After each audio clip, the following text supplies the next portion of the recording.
নমস্কার বন্ধুরা, আজকের আমরা ওবিসির রিভ্যালিডেশন এবং রিইস্যু নিয়ে কিন্তু সম্পূর্ণ তথ্য আমরা দেব, যেটি কিন্তু সম্পূর্ণভাবে আমরা বিডিও অফিস থেকে পেয়েছি। সম্পূর্ণ তথ্য A to Z দেব। তো ততক্ষণ আমাদের সঙ্গে থাকবেন ভিডিওটা শেষ পর্যন্ত। ভিডিওটা যদি ভালো লেগে থাকে ভিডিওটা লাইক করবেন এবং শেয়ার করে দেবেন বন্ধুদের মধ্যে, এবং চ্যানেলে নতুন হয়ে থাকলে চ্যানেলটা সাবস্ক্রাইব করে দিয়ে পাশে থাকবেন। দেখতেই পাচ্ছেন বন্ধুরা স্ক্রিনে যে ওবিসি হচ্ছে আদার ব্যাকওয়ার্ড ক্লাস, অর্থাৎ অন্যান্য অনগ্রসর শ্রেণী, অর্থাৎ যারা চাকরি ক্ষেত্রে বা বিভিন্ন শিক্ষা প্রতিষ্ঠানে বিভিন্ন কল্যাণমূলক কাজে সংরক্ষণ পান। এর জন্য অনেক ক্ষেত্রে দেখতে পাচ্ছেন বন্ধুরা যে বয়সের ছাড় পান বা চাকরির ক্ষেত্রে নাম্বারের অনেক সংরক্ষণ পান। তাদের ক্ষেত্রে কিন্তু এই ওবিসি সার্টিফিকেটটা একটি প্রমাণ হিসাবে কাজ করে। এখন আমরা দ্বিতীয় পর্যায়ে যে আলোচনা করব যে ওবিসি কয় প্রকার ও কী কী। ওবিসি মূলত হচ্ছে দুই প্রকার হয়, ওবিসি এ ক্যাটাগরি এবং ওবিসি বি ক্যাটাগরি। এখানে দেখতে পাচ্ছেন বন্ধুরা 2010 সালের আগে যে সমস্ত সম্প্রদায়, মোটামুটি 66টি সম্প্রদায় যুক্ত হয়েছিল এবিসি এ ক্যাটাগরিতে, এবং এবিসি বি হচ্ছে 2010 সালের পরে যে সমস্ত সম্প্রদায় অর্থাৎ 74টি সম্প্রদায় যুক্ত হয়েছিল, সেগুলো হচ্ছে ওবিসি বি ক্যাটাগরির মধ্যে পড়ে।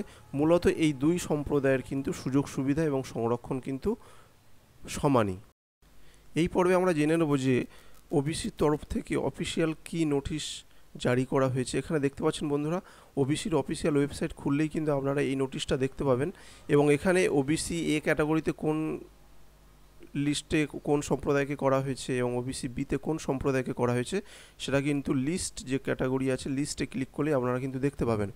এবং এই লিস্টের সম্পূর্ণ বাংলাটা কিন্তু তার ডান সাইডে দেখতে পাচ্ছেন বন্ধুরা, এখানে কিন্তু আমরা সম্পূর্ণভাবে এটা করে দিয়েছি আপনাদের, যেহেতু বুঝতে সুবিধা হবে অনেক ক্ষেত্রে। তো দেখুন এখানে যেটা করা আছে, এখানে কিন্তু যেটা বলা আছে যে যে সমস্ত ব্যক্তির ডিজিটাল শংসাপত্র আছে তাদের কিন্তু প্রত্যেককেই রিভ্যালিডেশন বা রিইস্যু অর্থাৎ পুনর্বিবেচনা বা পুনর্নির্মাণ এটা কিন্তু করতে হবে। কিন্তু যাদের ডিজিটাল সার্টিফিকেট নেই তাদের একমাত্র অপশান হচ্ছে হয় অনলাইন থেকে ডিজিটাল সার্টিফিকেট বার করতে হবে, না হলে কিন্তু তাদের ডিজিটালের জন্য নতুন করে তাদের সার্টিফিকেটের আবেদন করতে হবে। এই পর্বে আমাদের কি করণীয় সেটা কিন্তু এখানে বলাই আছে। দেখতে পাচ্ছেন বন্ধুরা রিভ্যালিডেশন আর রিইস্যুর ক্ষেত্রে যাদের ডিজিটাল সার্টিফিকেট আছে তাদের সবাইকে পুনর্নবীকরণ বা পুনর্বিবেচনা করতে হবে। এইখানেই কিন্তু অনেক রকম বিভ্রান্ত ইউটিউবে ছড়াচ্ছে বন্ধুরা, দেখতেই পাচ্ছেন। কিন্তু 2 নম্বরে যেটা লেখা আছে দেখতে পাচ্ছেন যাদের ডিজিটাল সার্টিফিকেট নেই তাদের সবাইকে পুনর্নবীকরণ বা পুনর্বিবেচনার পরিবর্তে ডিজিটাল সার্টিফিকেটের জন্য আবেদন করতে হবে অথবা নতুন করে আবেদন করতে হবে। এখানে ডিজিটাল সার্টিফিকেটের জন্য কিন্তু আবেদন করার প্রসেস খুলেছে অনলাইনে, আমরা দেখিয়ে দেব এই ভিডিওর মধ্যে। আপনারা ভিডিওটা প্রথম থেকে শেষ পর্যন্ত দেখবেন। আমাদের ওবিসি ম্যানুয়াল সার্টিফিকেট যাদের আছেন, ম্যানুয়াল থেকে ডিজিটাল কিভাবে করবেন তার জন্য আমাদের প্রথমে কিন্তু গুগলের ক্রোম ব্রাউজারে চলে যেতে হবে। গুগলের ক্রোম ব্রাউজারে গিয়ে সার্চ করবেন ওবিসি সার্টিফিকেট বলে সার্চ করে দিলেই আপনারা প্রথমে যে অফিসিয়াল ওয়েবসাইট দেখতে পাচ্ছেন কাস্ট সার্টিফিকেটের অফিসিয়াল ওয়েবসাইটে ক্লিক করে দেবেন। এখানে বলে রাখি বন্ধুরা, আগেই বলেছিলাম যে অফিসিয়াল নোটিশে যেটা দেওয়া হয়েছে এই সেই অফিসিয়াল নোটিশ।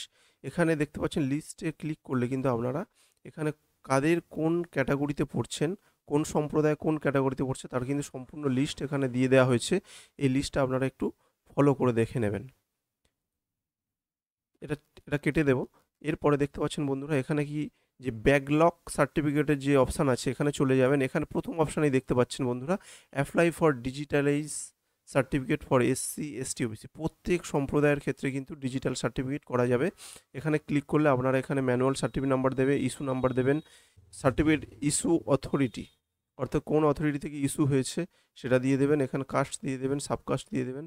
সমস্ত ফর্মটা ফিল আপ করে দিয়ে এখানে একটা পুরনো সার্টিফিকেটটা আপলোড করে দেবেন এবং ব্যক্তির যে ফটো একটা আপলোড করে দিয়ে এখানে ক্যাপচার দিয়ে সাবমিট করে দেবেন। দিলেই দেখতে পাবেন আপনারা 2-4 দিন পরে কিন্তু আপনার ডিজিটাল সার্টিফিকেটটা পেয়ে যাবেন।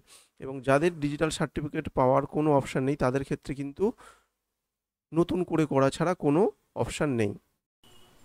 এই পর্বে বলে রাখি বন্ধুরা যে এইটা করতে গেলে আমাদের সম্পূর্ণ কি কি ডকুমেন্ট লাগবে এই নিয়ে কিন্তু অনেক বিভ্রান্তির ব্যাপার আছে যে কি কি ডকুমেন্ট লাগবে।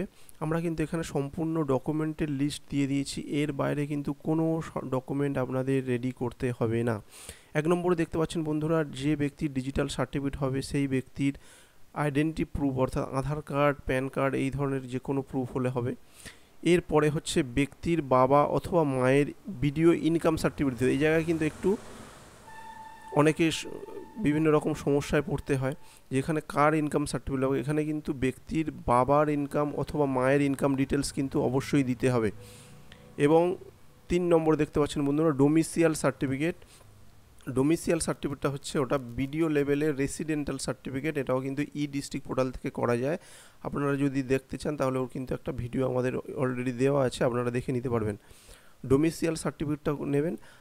আর কোড এফিডেভিট লাগছে, কিন্তু ভিডিওতে গিয়ে আমরা যে কথাটা অফিসারের সঙ্গে কথা বলে দেখেছি, তারা কিন্তু বলেছে যে অনলাইন করতে কিন্তু কোনো কোড এফিডেভিট লাগে না, কিন্তু এটি ম্যানুয়ালি যখন আপনারা ভিডিওতে অনলাইন করার পরে ভিডিওতে গিয়ে জমা দেবেন, তখন কিন্তু এর সঙ্গে কোড এফিডেভিট অবশ্যই লাগবে। এবং একটা পাসপোর্ট সাইজ ছবি কিন্তু আপনার নিয়ে যেতে হবে। নিয়ে যাওয়ার পরেই কিন্তু আপনাকে অনলাইনটা করতে হবে। তো চলুন বন্ধুরা, এবার অনলাইনের প্রসেসটা আপনাদের দেখিয়ে দিই।